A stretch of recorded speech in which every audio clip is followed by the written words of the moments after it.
Hello everyone, आपका स्वागत है मेरे चैनल योर फुजोशी में। आप लोग कैसे हैं? आई होप कि आप लोग ठीक होंगे।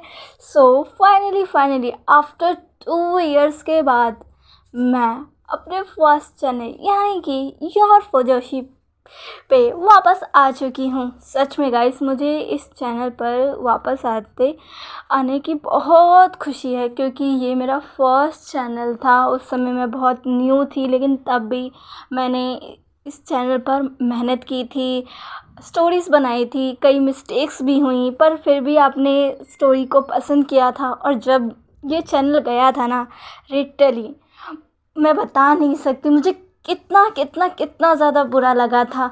मेरी होप चली गई थी, लेकिन तब भी मैंने सेकंड चैनल स्टार्ट किया था इस होप के साथ कि मैं फिर से मेहनत करूँगी। और उस चैनल पर यानी कि योर फुजोशी 2 पर आपने मुझे बहुत प्यार दिया। जितना प्यार मुझे इस चैनल पर मिला उससे कहीं ज़्यादा मुझे उस पर मिला। कई सारे मेरे प्यारे सब्सक्राइबर्स जो कि वो भी मुझे खोकर बहुत ही दुखी थे, उस चैनल पर आकर मुझे कमेंट किया कि वो बहुत खुश है कि मैं वापस आ चुकी हूँ। सच में मुझे बहुत अच्छा लगा था उस टाइम। मैं बता नहीं सकती मुझे क्या महसूस हो रहा था। मुझे तो लगा ही नहीं था कि ये चैनल मुझे कभी मिलेगा, लेकिन एक दिन अचानक से ही मैं बता नहीं सकती मुझे मेरा ये चैनल वापस मिल गया। मुझे तो लगा था अभी हमेशा के लिए यूट्यूब से डिलीट हो चुका है, पर फाइनली मुझे ये वापस मिल चुका है, तो मैं बहुत बहुत ज़्यादा खुश हूँ। और इस चैनल पर मैंने अपनी एक फ़र्स्ट स्टोरी, आपको याद ही होगा, माय कोल्ड हस्बैंड शेयर किया था। ये मेरी फर्स्ट स्टोरी थी, तो इसीलिए मैं इसी का second season, my cold husband का सेकंड सीज़न लेकर आई हूँ कि क्यों ना वापस से उसी स्टोरी के साथ अपनी इस चैनल की जर्नी को वापस स्टार्ट करें। वैसे तो मैंने आगे की बहुत सी स्टोरीज़ के बारे में सोचा है, और मैंने ये तय किया था कि मैं इस चैनल पर अलग, मतलब जो मेरा वांगशान और एक शांगवांग चैनल, आपको पता ही दोनों हैं, तो इस चैनल पर मैंने कुछ डिसाइड किया है, जो कि मैं आपको अभी नहीं, स्टोरी के एंड में यानी कि जब स्टोरी ख़त्म हो जाएगी तब बताऊंगी। और आप फिक्र मत करिए, ये कोई बड़ी स्टोरी नहीं है, ये मैं बहुत जल्दी ख़त्म कर दूंगी। ये बस 3-4 या मैक्सिमम 5 पार्ट की बनेंगी। अगर हो सकता है तो ये सिर्फ 3 पार्ट में भी मैं एंड कर दूंगी। ओके, तो अब ज़्यादा टाइम वेस्ट ना करके हम अपनी इस न्यू जर्नी और अपनी इस न्यू स्टोरी के साथ स्टार्ट करते हैं।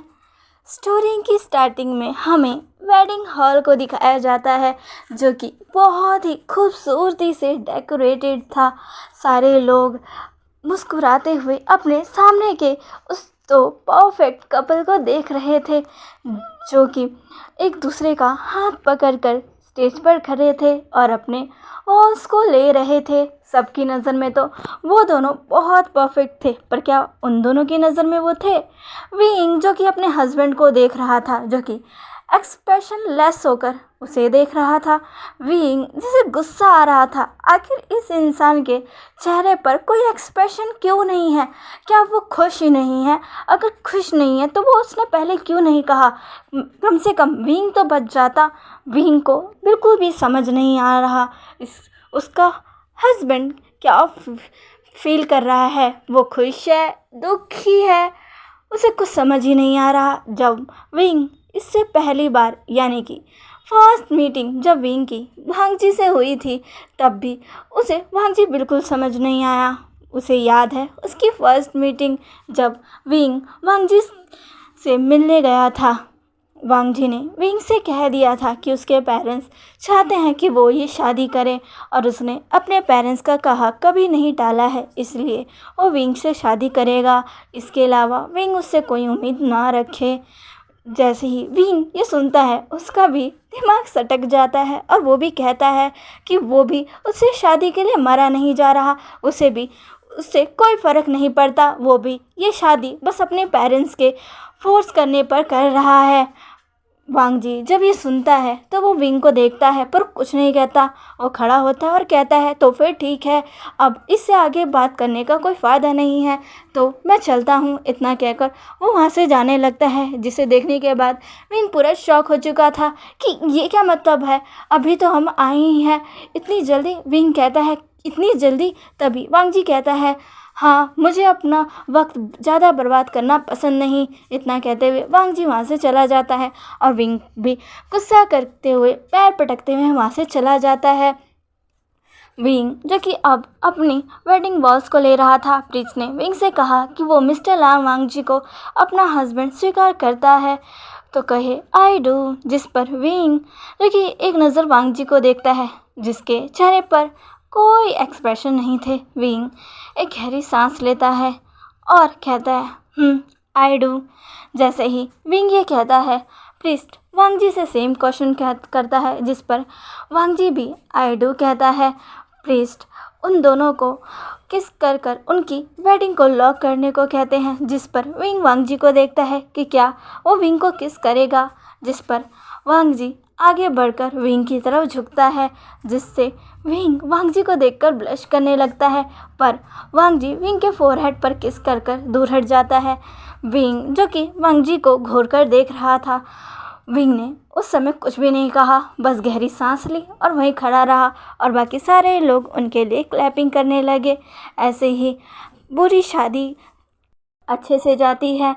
विंग और वांग जी साथ साथ में डांस भी करते हैं, पर उस टाइम भी वांग जी के चेहरे पर कोई एक्सप्रेशन नहीं था। विंग ने वांग जी से कहा कि क्या तुम हमेशा ऐसे ही रहते हो, जिस पर वांग जी कहता है हाँ। क्या तुम्हें इससे दिक्कत है? तभी विंग कहता है हाँ, बहुत दिक्कत है। क्या तुम थोड़े से भी एक्सप्रेशन अपने फेस पर ले आओगे तो क्या तुम्हारा वज़न कम हो जाएगा, हाँ, या तुम्हारी तबीयत खराब हो जाएगी? जिस पर वांग जी कुछ भी नहीं कहता है, वो बस विंग की कमर से पकड़कर उसे अपनी तरफ खींचता है और विंग की आंखों में देखते हुए कहता है ज़्यादा मत बोलो, वरना देख लेना इसके कॉन्सिक्वेंसेस तुम्हें भुगतने होंगे। विंग जब ये सुनता है तो वो वांग जी को घूर कर देखता है और कहता है अच्छा, क्या कर लोगे तुम? जिस पर वांग जी विंग को घूरते हुए कहता है तुम क्या चाहते हो कि आज रात मैं रफ हो जाऊं? जैसे ही विंग ये सुनता है वो आगे कुछ बोल ही नहीं पाता, उसके गले से कोई शब्द भी बाहर ही नहीं आता, जो देखकर वांग जी एक छोटी सी स्माइल करता है, जिसे विंग देखता नहीं है क्योंकि वो बस थोड़ी देर के लिए आई थी। ऐसे ही उनकी शादी का वो पूरा वक्त अच्छे से बीतता है और अब विंग अपने पेरेंट्स को अलविदा कहकर वांग जी के साथ जा रहा था। विंग अपनी मॉम को हक कर कहता है mom I miss you so much, जिस पर चंग से सायरन भी विंग के सर को सहलाते हुए कहती है कि वो भी विंग को बहुत मिस करेंगी। वो ऐसा कहते हुए विंग को फाइनली वांग जी के साथ कार में बैठा देती है। वो विंग को उसके माथे पर किस करते हुए कहती है अपना ख्याल रखना, जिस पर विंग नोट करता है और फिर वांग जी विंग को लेकर वहाँ से चला जाता है। रास्ते में विंग रो रहा था, अपने आंसुओं को पोंछ रहा था, क्योंकि वो सच में अपने पेरेंट्स को बहुत मिस करेगा। वांग जी जब ये देखता है तो वो विंग को अपनी हैंकी देते हुए कहता है इससे अपने आंसू पोंछ लो, और अगर तुम उन्हें इतना ही मिस कर रहे हो तो तुम उनके पास जा सकते हो, मैं तुम्हें कभी मना नहीं करूँगा। जिस पर विंग वांग जी को घूरते हुए कहता है तुम मना कर भी नहीं पाओगे, और वैसे भी मैं तुमसे अपने पेरेंट्स से मिलने के लिए कोई परमिशन नहीं लूँगा, मुझे क्या अपने पेरेंट्स से मिलने के लिए भी तुम्हारी परमिशन लेनी होगी?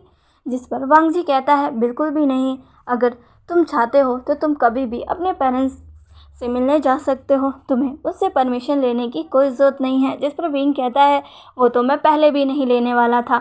इतना कहते हुए विंग दूसरी तरफ अपना मुँह फेर लेता है और वांग जी एक नज़र विंग को देखकर बस सामने की तरफ देखने लगता है। ऐसे ही उनका सफ़र ख़त्म होता है और वो लोग अपने न्यू मैंशन यानी कि जिंगशी में आते हैं, जो कि वांग जी का मैंशन था, क्योंकि वांग जी अपने वर्क को लेकर बहुत ही ज़्यादा सीरियस था, इसीलिए उसने अपने ऑफिस के पास में ही अपने लिए एक न्यू मैंशन जिसका नाम जिंगशी था वो बनवाया था। जिंगशी बहुत ही खूबसूरत था।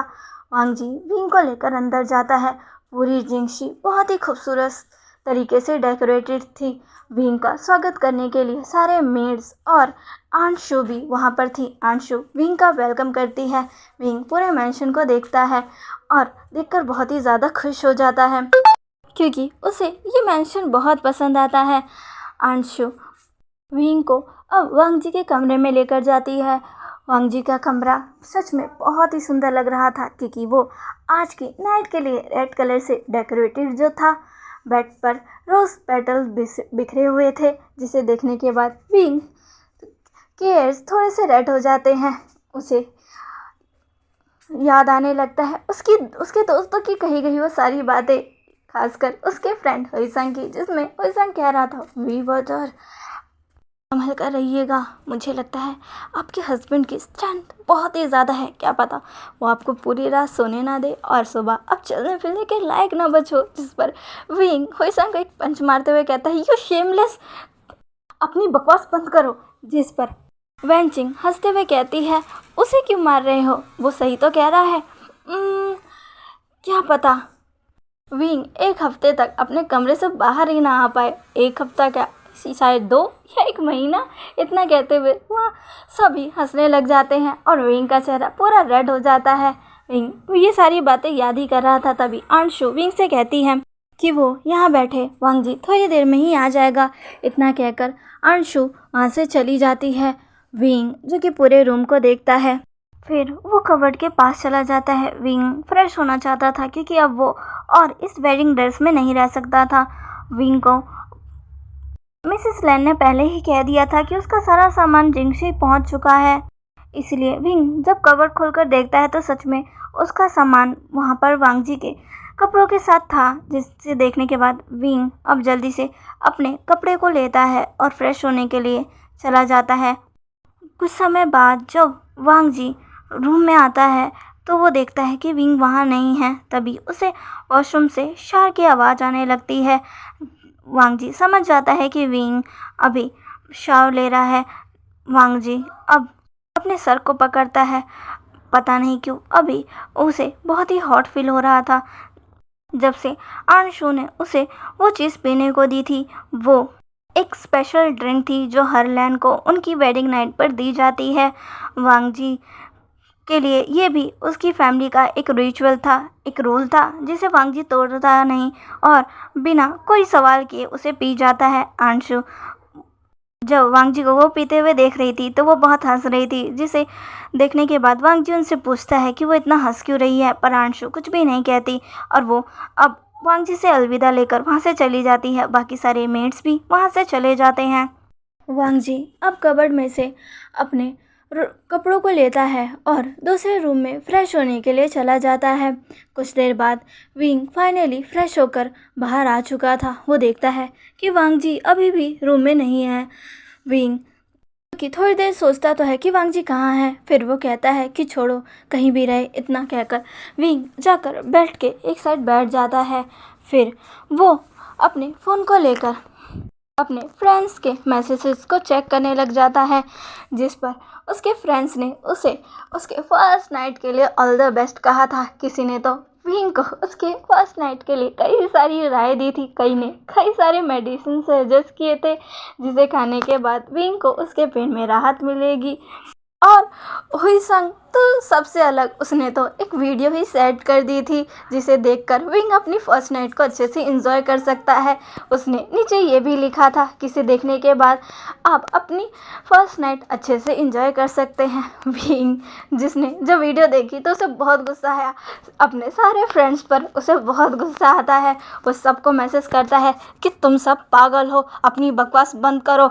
इतना कहते हुए विंग जो कि अपने फ़ोन को रखता है और सोचने लग जाता है कि ये सब भी ना पता नहीं क्या सोच रहे हैं। विंग यही सब सोच रहा था, तभी वहाँ पर वांग जी भी आ जाता है। वांग जी जो कि अभी अपने बाथरोब्स में था। विंग जैसे ही वांग जी को देखता है उसे उसकी चेस्ट साफ साफ विजिबल हो रही थी। वांग जी की वो मस्कुलर चेस्ट देखकर विंग ब्लश करने लगता है। वो तुरंत ही अपना मुंह दूसरी तरफ कर लेता है। वांग जी विंग को देखता है। वांग जी अब धीरे धीरे विंग की तरफ बढ़ रहा था। विंग जो कि घबरा रहा था क्योंकि वांग जी उसी की तरफ बढ़ रहा था। विंग जो कि ऐसा प्रिटेंड करता है कि वो वांगजी पर ध्यान ही नहीं दे रहा है, लेकिन तुरंत ही उसे अपनी नेक पर कुछ फील होता है जिससे विंग पूरी तरीके से स्टिफ रह जाता है। वांगजी तुरंत ही आकर विंग को अपनी बाहों में कैच कर कर उसके नेक पर छोटे छोटे किसेस करने लगा था, जिससे विंग पूरी तरीके से शॉक हो गया था।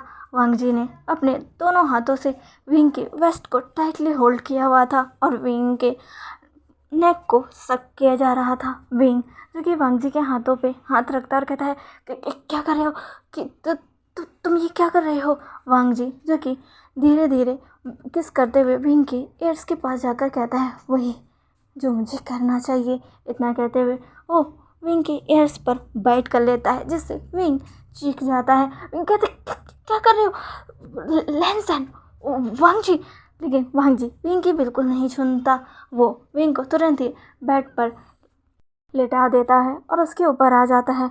विंग वांगजी को देखता है, जिसकी आइज़ में अभी उसके लिए उसे सिर्फ लस्ट नज़र आ रही थी। विंग ये देखकर घबरा जाता है। उसने उम्मीद नहीं की थी कि उसका ये कोल्ड हस्बैंड फर्स्ट नाइट पर ही इतना ज़्यादा एक्साइटेड हो जाएगा। उसे तो लगा था कि इसका हस्बैंड इतना ज़्यादा कोल्ड है कि वो फर्स्ट नाइट पर कुछ करेगा ही नहीं, पर अभी विंग बहुत ही ज़्यादा घबरा रहा है, उसे कुछ समझ नहीं आ रहा है। लेकिन वांगजी वो तो धीरे धीरे अपने रोप्स को खोलने लगता है और तुरंत ही अपने रोप्स को खोलकर दूसरी साइड फेंक देता है। अब वांगजी पूरा विंग के सामने नेकेड था, जिसे देखने के बाद विंग तुरंत ही अपने फेस पर अपने हाथों को रख लेता है और अपना फेस दूसरी साइड कर लेता है, जिसे देखने के बाद वांगजी उसके हाथों को पकड़कर उसके फेस से उसके हाथों को दूर करता और कहता है ये तुम क्या कर रहे हो। विंग कहता है तुम। तभी वांगजी कहता है क्या हुआ, क्या तुम्हें मैं पसंद नहीं आया। विंग कहता है तुम यू शेमलेस। वांगजी जो कि विंग के हाथों को किस करता है, उसकी उंगलियों को सक करने लगता है। विंग देखकर शॉक हो जाता है। वांगजी विंग के हाथों को लिक करने लगता है, जिसे देखने बाद विंग अपने हाथों को हटाना चाहता था, पर वांगजी छोड़ता ही नहीं है। वांगजी धीरे धीरे विंग के पूरे हाथ पर किस करते हुए उसके शोल्डर पर आता है और फिर उसके लिप्स को कैप्चर कर लेता है। वो बहुत ही ज़्यादा डीपली हंग्रीली विंग को किस करने लग जाता है। विंग को काफ़ी देर तक वांगजी किस करते रहता है। इस दौरान वो विंग के रोप्स के अंदर अपने हाथों को ले जाकर विंग के निपल्स को पिंच करने लगता है और धीरे धीरे विंग के पूरे क्लोथ भी रिमूव कर देता है। और अब विंग भी पूरी तरीके से नेकेड था। विंग को बहुत शर्म आ रही थी, वो खुद को वांगजी से छुपा रहा था, पर वांगजी स्माइल करते हुए विंग के लिप्स को फिर से कैप्चर करते हुए धीरे धीरे उसकी नेक पर, फिर उसके शोल्डर पर, फिर उसके निपल्स को सक करते हुए, बाइट करते हुए उसके दूसरे निपल को अपने हाथों से स्क्विच करते हुए धीरे धीरे उसके लोअर पार्ट के पास आकर उसे प्लेजर देने लगता है। विंग जिसने बेडशीट को टाइटली होल्ड कर लिया था और उसके मुंह से सिर्फ लंचा निकल रहा था, जिसे सुनने के बाद वांगजी और भी ज़्यादा विंग को स्पेशल फील कराने लगता है। धीरे धीरे अब वो विंग को प्रिपेयर करता है और फिर विंग के ऊपर आकर वो अपनी एक्टिविटी को स्टार्ट कर देता है। उसने विंग का हाथ बेड पर कसकर पिन किया हुआ था। विंग जिसे बहुत दर्द हो रहा था, क्योंकि ये उसका फर्स्ट टाइम था। उसकी आंखों से आंसू निकल रहे थे, पर वांगजी जो कि बहुत ही ज़्यादा फास्ट हो चुका था, धीरे धीरे वो दर्द प्लेजर में कन्वर्ट हो जाता है और अब विंग भी वांगजी को फुल सपोर्ट करने लगता है। पूरी नाइट वांगजी विंग के साथ अपनी एक्टिविटी को स्टार्ट रखता है और करीब सुबह के 4 बजे वो रुकते हैं और तब वांगजी थक कर विंग के ऊपर ही सो जाता है और विंग भी बहुत ही ज़्यादा थक चुका था और वो भी सो चुका था। ऐसे ही वो काफ़ी देर तक सोते ही रहते हैं और करीब सुबह के 11 बजे उन दोनों की ही आँख खुलती है। विंग जो कि उठता है और देखता है कि वांगजी अब भी उसके ऊपर है। वो वांगजी को हटाने की कोशिश करने लगता है। वो वांगजी को कहता है उठो उठो मेरे ऊपर से वांगजी। वांगजी जिसकी नींद खुलती है, वो विंग को देखता है अपने सामने पूरी तरीके से नेकेड। वो विंग को बस ऐसे ही देखता रहता है, जिसे देखने के बाद विंग कहता है कि क्या हुआ, उठो।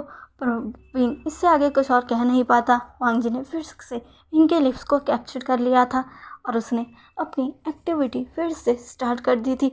विंग को उम्मीद नहीं थी कि वांग जी को उठाना उसे इतना भारी पड़ेगा। वांग जी ने फिर से अपनी एक्टिविटी स्टार्ट कर दी थी। विंग ने वांग जी के कंधे को ज़ोर से पकड़ा हुआ था और कह रहा था, बस बस लैंसन, वांग जी। पर वांग जी बिल्कुल भी नहीं सुन रहा था। वो विंग के पास, उसके एयर के पास जाकर कहता है, अभी बिल्कुल भी नहीं। इतना कहते हुए वो विंग के एयर्स को लिक और सक करने लगता है। ऐसे ही वो अपना फिर से एक और राउंड लेते हैं, या कहूँ 3 राउंड। विंग अब पूरी तरीके से मैस हो चुका था, बहुत ज़्यादा थक चुका था, उसे अब हिला भी नहीं जा रहा था। विंग वांग जी की तरफ देखता है, वो भी गुस्से भरी नज़रों से कि ये इंसान आखिर है क्या। वांग जी जो कि विंग को देख रहा था, विंग जो कि वांग जी से कहता है, तुम। विंग बहुत ही ज़्यादा थक चुका था। वो दोनों फिर से सो चुके थे। करीब 2 बजे उनके डोर पर आंशु नॉक करती है, जिससे सुनने के बाद विंग की आंखें खुलती है और फिर वो वांग जी को उठाता है, क्योंकि विंग को बिल्कुल भी हिम्मत नहीं थी उठकर जाने की। वांग जी जो कि उठता है, अपने रोप्स को अपने ऊपर पहनता है और फिर दरवाज़ा खोलता है, जिस पर आंशु वांग जी से कहती है कि वो अब नीचे आकर अपना लंच कर ले। पहले ही वो लोग ब्रेकफास्ट स्किप कर चुके हैं। आंशु ऐसा नीचे देखते हुए कह रही थी क्योंकि पहले भी वो सुबह 3 बार आ चुकी थी। 2 बार तो वो आई तो विंग और वांग जी बिल्कुल भी नहीं उठे, लेकिन तीसरी बार उनकी बिल्कुल भी हिम्मत नहीं हुई, क्योंकि पहले ही उन्होंने रूम से आती उस आवाज़ों को सुन लिया था। अंशु के इतना कहने के बाद वांग जी बस नोट करता है और अंशु वहाँ से चली जाती है। उसके बाद वांग जी विंग के पास आता और कहता है, अब हमें फ्रेश हो जाना चाहिए। जिस पर विंग उसे घूरते हुए कहता है, तुम्हें लगता है कि मुझ में इतनी हिम्मत है कि मैं बाथरूम में जाऊँ और फ्रेश हूँ? वांग जी ये देखता है और कहता है, ठीक है, मैं तुम्हारी मदद करता हूँ। इतना कहते हुए वांग जी जाकर विंग को अपनी आर्म्स में कैरी करता है। विंग पूरी तरीके से नेकेड था, वो भी ब्लश कर रहा था। वांग जी विंग को देखकर कहता है, अब ये करने का कोई फ़ायदा नहीं है, क्योंकि मैं तुम्हें पूरी तरीके से देख चुका हूँ। विंग वांग जी को घूरता कहता है, शेमलेस। वांग जी कुछ भी रिएक्ट नहीं करता और वो विंग को अपने साथ बाथरूम में ले जाता है। विंग को बाथटब में रखता है, उसे अच्छे से फ्रेश करने लगता है। पर विंग को देखकर वांग जी अब भी एक्साइटेड हो रहा था, इसलिए वो खुद को रोक नहीं पाता और विंग के साथ वहीं पर 2 राउंड और करता है। इसके बाद तो विंग की बिल्कुल भी हिम्मत नहीं थी कि वो लंच के लिए नीचे भी जाए। वांग जी खुद को और विंग को फ्रेश करता है। विंग वांग जी को बहुत बहुत ज़्यादा कर्स कर रहा था कि आखिर उसे हुआ क्या है। विंग को क्या पता कि वांग जी कल उस ड्रिंक के नशे में था, लेकिन अब उसे विंग के साथ वो सब करने की चाहत हो गई है।